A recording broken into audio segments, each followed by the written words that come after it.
able to resist the devil and he will flee. The scripture lets us know that we wrestle not against flesh and blood. It's not a physical fight, but against principalities, rulers and darkness of this world.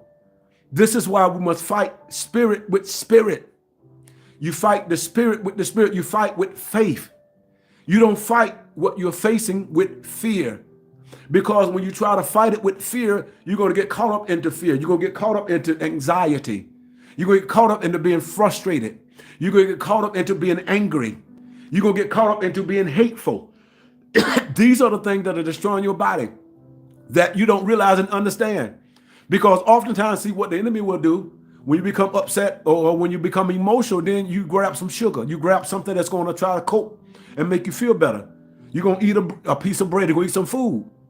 But the danger, even in eating food, if you're eating the wrong kind of food, the wrong kind of food, if it's processed sugar, processed food, anything you eat, think about it, it's going to spike your blood sugar.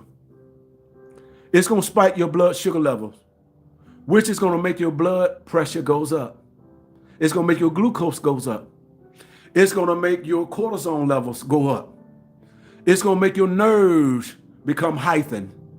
It's going to make your anxiety become even more worse. It's like when you're eating, when you're angry and when you're moody and you're upset and when you eat the wrong food, it's like putting gas on kerosene. It's like putting gas and fire. It's like putting kerosene on fire. It's like putting when you eat foods that are bad for you, it's like putting kerosene on the fire.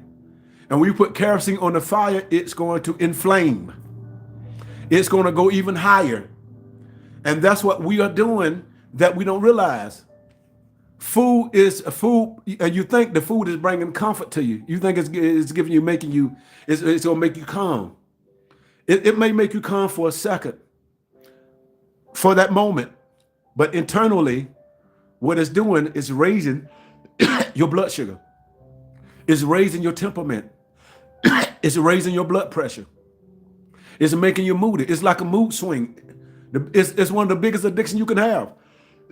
That's why you got to eat the healthy things, the things that's going to give you energy. If you're eating food and that food is not giving you energy, it's not food. It's something else. And it's destroying you as well. Sugar really is a substitute. It's a substitute. It's an energy substitute. It's a replacement. You think that it's going to make you happy.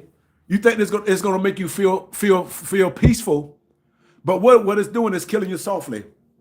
You don't realize that, but what it is doing is raising your blood sugar.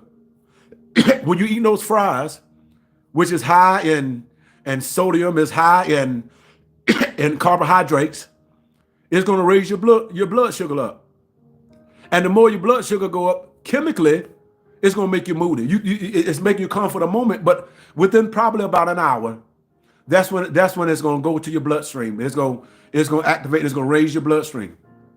If you're eating something unhealthy, it's going to raise your bloodstream within an hour. And then what you thought was calm, then you're going to need another addiction. You're going to need something else. You're going to need some more coffee. You're going to need a diet drink, or you're going to need a 5-hour energy drink. You're going to need something to think that you're coping with. What you're dealing with, what it's doing is raising something in you that you can't see.